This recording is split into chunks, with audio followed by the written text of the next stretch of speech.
Dostlar, mən dedim ki, Volkswagen Group ehtiyat səhəri gətirəcəm. Bu çox böyük sevincə səbəb oldu, belə deyim sizə.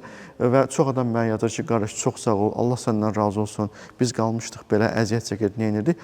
Bu çox çətin bir şeydir, amma artıq prosesi başlatmışam. Volkswagen Group nədir? Audi, Volkswagen, Seat, Skoda və Porsche. Düzdür, Porsche biraz aralıdır, amma bu 4 dənə avtomobili ehtiyat səhərini gətirə biləcəm.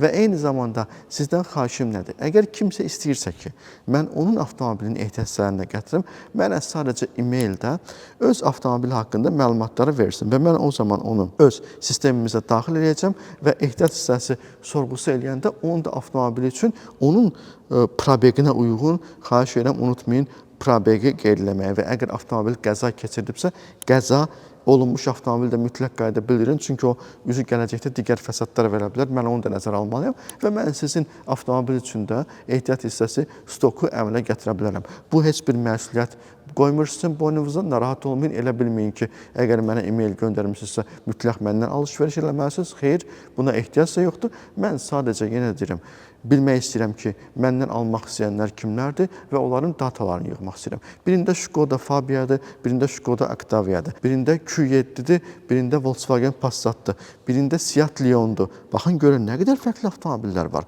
Hər birinin mühərriklərində də fərqliliklər var. Siz bunları mənə bildirsəz, mən də inşallah Allahın izni ilə canla başla bunu sizə köməklik göstərə bilərəm. Bəs belə bir sual çıxa bilər. Nəyə görə ki, biz bunu digər mağazaların almayaq? Səbəb bundan ibarətdir ki, mənim bir videom var idi. Maşın bazarı dağılır videom. O video dəhşət çox izləndi. Mən o videonu bir il bundan qabaq çəkmişəm. O videoya istəyirsiniz təkrar gedin, baxın. O gün dediklərim bugün olur. Elə bilməyin mən fala baxanam. Hər şey öncədən görsənirdi. Mənim bütün videolarda dediklərim hər şey analizə əsaslanır. Və mən orada deyirdim ki, ehtiyat hissələri mağazaları bağlanmaq ərəfəsinə gələcək. Bugün Azərbaycanda daha da şiddətli Volkswagen qrupdakı qıtlıq yaranmağına səbəb ondan ibarətdir ki, biz alışmışdıq köhnə maşından işləməyə. Qanunlar dəyişdi, yeni maşınlar gəldi və yeni maşınlarda artıq problemlər əmələ gəlməyə başladı. Və eyni zamanda sual ola bilər ki, bəs niyə satıcılar bunu dəyişə bilmir? Dəyişmək o qədər asan deyil. Həddindən artıq investisiya lazımdır, bütün skladı boşaltmaq lazımdır, investisiya 2 dəfə artırmaq lazımdır və ixtisaslı kadr lazımdır. Yadınızda qalsın, biz heç vaxt kadrla getməmişik, biz ənənə ilə getmişik. İndi isə biz kadrla getməyə olacağıq. Və təbii ki, Allah'a şükür, kadr deyəndə ki, yəni ki, məndən yaxşı kadr tapmaq ölkədə müşkül olar. Neçə ildir bu işin içindəyəm, avtomobillər əlimin için kim bilirəm və çox xoşbəxtəm ki, mən əgər Allah qismət eləsə, Volkswagen qrupla sizə xidmət göstərə biləcəm. Ona görə də mənim sizdən xahişim odur ki, hər biriniz yeni avtomobil sürürsünüzsə, onların sadəcə mənə məlumatını göndərin ki, mən bu yenilənən bazara adaptasiya ola bilim. Bu sadəcə mənə kömək məqsədindəndir.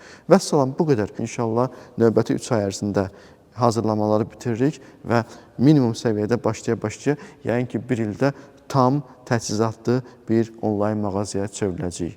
Bu qədər. Hamınıza təşəkkür edirəm. Mənə olan hörmətə, mənə olan inama görə sağ olun, var olun.